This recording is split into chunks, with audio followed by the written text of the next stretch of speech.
حدیث پاک میں یہ لا الہ الا اللہ کے بہت زیادہ فضائل ہیں۔ نبی علیہ السلام نے ارشاد فرمایا الایمان بضع و ستون شعبہ اعلیھا شہادت اللہ الہ الا اللہ وادناھا اماطۃ الاذی عن الطریق والحیاء شعبۃ من الایمان، یعنی ایمان کے 73 شعبے ہیں اور ان میں سب سے جو اعلیٰ ہے وہ لا الہ الا اللہ ہے۔ تو لا الہ الا اللہ اللہ کے ہاں اتنی اہمیت رکھتا ہے، اس کا ذکر کرنا اللہ کو بہت پسند ہے۔ جابر رضی اللہ عنہ فرماتے ہیں کہ نبی صلی اللہ علیہ وسلم نے فرمایا افضل الدعاء لا الہ الا اللہ، یعنی افضل دعا لا الہ الا اللہ ہے۔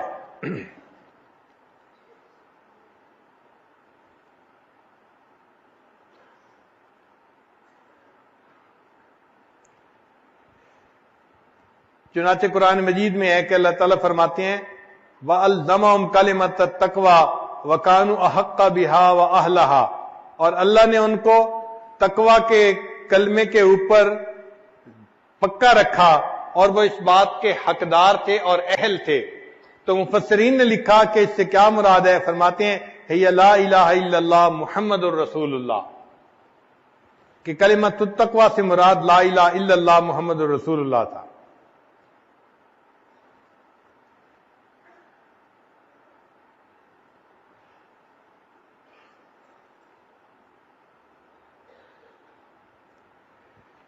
حضرت علی اللہ عنہ فرماتے ہیں کہ میں نے ابن عمر اللہ عنہ سے سنا، وہ کہتے تھے کہ میں نے نبی علیہ السلام سے سنا اور لوگوں نے بھی سنا یقولون لا الہ الا اللہ واللہ اکبر، یعنی تکبیر پڑھ رہے تھے نبی علیہ السلام حج کے موقع پر بین مکہ و منا، منا اور مکہ کے درمیان نبی علیہ السلام تشریف لے جا رہے تھے اور یہ تکبیر پڑھ رہے تھے۔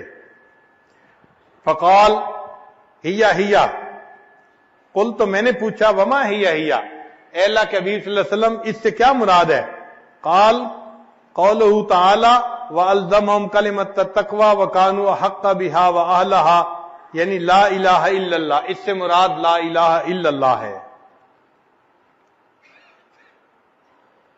ابو ذر اللہ عنہ فرماتے ہیں کہ نبی علیہ السلام نے فرمایا یا رسول اللہ، اے اللہ کے رسول صلی اللہ علیہ وسلم اوصنی، مجھے کوئی وصیت فرما دیجئے۔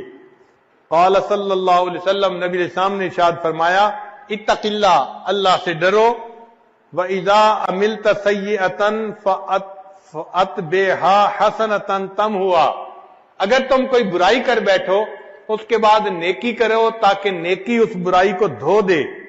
قال قلت یا رسول اللہ، میں نے کہا اے اللہ کے حبیب صلی اللہ علیہ وسلم امن الحسنات لا الہ الا اللہ، کیا لا الہ الا اللہ یہ بھی نیکیوں میں سے ہے؟ قال صلی اللہ علیہ وسلم، نبی صلی اللہ علیہ وسلم نے فرمایا من افضل الحسنات، یہ تو سب سے بہترین نیکی ہے لا الہ الا اللہ پڑھنا۔ تو دیکھیے اللہ کے حبیب صلی اللہ علیہ وسلم لا الہ الا اللہ پڑھنے کو سب سے بہترین نیکی فرما رہے ہیں۔ ابن عباس نے فرماتے ہیں کہ قرآن مجید میں ہے لہو دعوت الحق، اس سے مراد لا الہ الا اللہ ہے۔ اکرمہ رضی اللہ عنہ سے روایت ہے کہ اللہ تعالیٰ نے فرمایا کہ یا ایھا الذین آمنوا اتقوا اللہ وقولوا قولا سدیدا، تو قول سدید سے کیا مراد ہے؟ وہ فرماتے ہیں لا الہ الا اللہ اس سے مراد ہے۔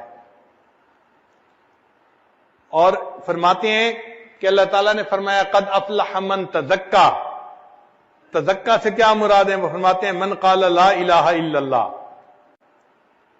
اور ایک اور جگہ قرآن مجید کی آیت ہے وَوَيْلٌ لِّلْمُشْرِكِينَ الَّذِينَ لَا يُؤْتُونَ الزَّكَاةَ، وہ مشرک جو زکوٰۃ نہیں دیتے، تو فرماتے ہیں کہ زکوٰۃ سے کیا مراد؟ فرمایا الَّذِينَ لَا يَقُولُونَ لَا إِلَٰهَ إِلَّا اللَّهُ، لا الہ الا اللہ اس سے مراد ہے۔ اور موسیٰ علیہ السلام نے جب فرعون سے کہا تھا کہ هَلْ لَكَ أَن تَزَكَّىٰ إِلَىٰ ان تقول لا الہ الا اللہ، ان سے مراد ان کی یہ تھی کہ تو لا الہ الا اللہ پڑھ لے۔ اور قرآن مجید کی آیت ہے ان الذین قالوا ربنا اللہ ثم استقاموا، کہ وہ لوگ جنہوں نے کہا ہمارا رب اللہ ہے پھر اس پر پکے ہو گئے۔ تو اس سے مفسرین نے فرمایا کہ اس سے مراد ہے کہ اللہ شہادت لا الہ الا اللہ، جو لا الہ الا اللہ کی شہادت پر پکے ہو گئے۔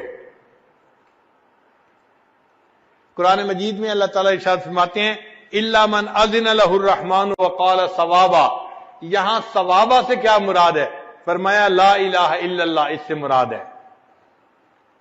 چنانچہ لوط علیہ السلام نے اپنی قوم سے کہا تھا الیس منکم رجل رشید، تو فرمایا تھا الیس منکم رجل یقول لا الہ الا اللہ، تم میں سے کوئی لا الہ الا اللہ کہنے والا نہیں ہے، اس سے مراد تھا رجل الرشید۔ قرآن مجید کی آیت ہے کہ جہنمی جہنم میں کہیں گے رب ارجعون، اے اللہ ہمیں واپس لوٹا دیجئے، لعلی اعمل صالحا فیما ترکت کلا، تو اعمل صالحہ سے کیا مراد ہے؟ تو مفسرین نے لکھا کہ اقول لا الہ الا اللہ، تاکہ میں لا الہ الا اللہ کہہ سکوں۔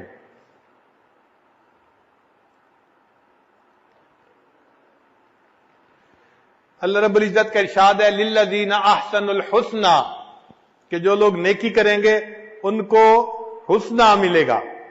اس سے کیا مراد ہے؟ فرمایا کہ جو لوگ کہیں گے لا الہ الا اللہ، الحسنہ سے مراد الجنہ، ان کو جنت ملے گی، وزیادہ، اور زیادہ سے مراد النظر الی وجہ اللہ تبارک و تعالی، اللہ تعالی کا دیدار کرنا۔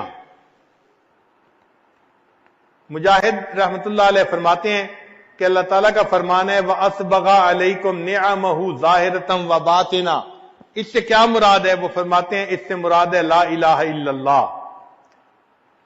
ایک بندے نے وہب میں منبہ رحمت اللہ علیہ سے کہا کہ الیس مفتاح الجنت لا الہ الا اللہ، کیا لا الہ الا اللہ جنت کی کنجی نہیں ہے؟ نبی علیہ السلام نے فرمایا ہے۔ انہوں نے فرمایا بلا ایسا ہی ہے یا ابن اخی، ولیکن لیس من مفتاح الا ولہ اسنان فمن جاء باسنانہ فتح لہ ومن لم یفتح لہ، یعنی چابی کے دندانے بھی ہوتے ہیں، تو نیک اعمال دندانے کی مانند ہیں۔ جس نے کلمہ پڑھ لیا چابی تو مل گئی، لیکن اگر وہ اعمال بھی ٹھیک کر لے گا تو دندانے بھی ٹھیک ہو جائیں گے، تو جنت کا دروازہ کھل جائے گا۔ اور اگر اس نے اعمال ٹھیک نہ کیے تو اس کے ہاتھ میں کنجی تو ہوگی، مگر وہ کنجی جنت کا دروازہ کھول نہیں سکے گی۔ اور ایسا ہوتا ہے دو گاڑیاں ہیں، ایک کی چابی دوسرے کو لگاؤ تو دروازہ نہیں کھلتا، حالانکہ وہ چابی اندر چلی بھی جاتی ہے، اس کے دندانے ٹھیک نہیں ہوتے۔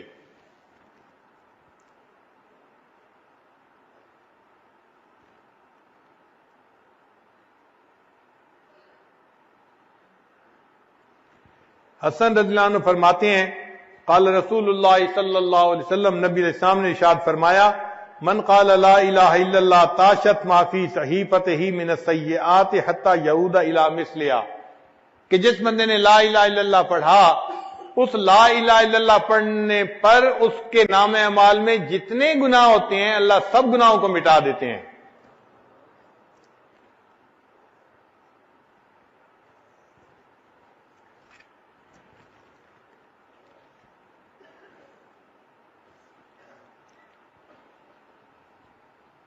علامہ اقبال نے کیا اچھے اشعار کہے، خودی کا سر نہاں لا الہ الا اللہ، خودی ہے تیغ فساں لا الہ الا اللہ۔ خودی سے مراد کہ انسان ایک اللہ کے سامنے جھکے، جگہ جگہ سر نہ جھکاتا پھرے، اس کو وہ خودی کہتے ہیں کہ انسان مومن غیور ہونا چاہیے، ایک در پر جھکنے والا ہونا چاہیے، جگہ جگہ سر جھکانے والا نہ ہو۔ خودی کا سر نہاں لا الہ الا اللہ، خودی ہے تیغ فساں لا الہ الا اللہ۔ فساں کہتے ہیں جو چیز کو تیز کرنے والے گرائنڈر ہوتا ہے، وہ کہتے ہیں کہ خودی جو ہے یہ تلوار ہے، اور اس تلوار کو جو تیز کرنے والی چیز ہے وہ لا الہ الا اللہ ہے۔ جتنا لا الہ الا اللہ پڑھو گے تمہاری یہ جو خودی ہے نا، اللہ کے سامنے جھکنا ہے کسی اور کے سامنے نہیں، یہ اتنی زیادہ تیز ہو جائے گی۔ یہ دور اپنے براہیم کی تلاش میں ہے، صنم کدا ہے جہاں لا الہ الا اللہ، کیا ہے تو نے متاع غرور کا سودا، فریب سود و زیاں لا الہ الا اللہ۔ یہ مال و دولت دنیا، یہ رشتہ و پیوند، بتان وہم و گما لا الہ الا اللہ۔ خرد ہوئی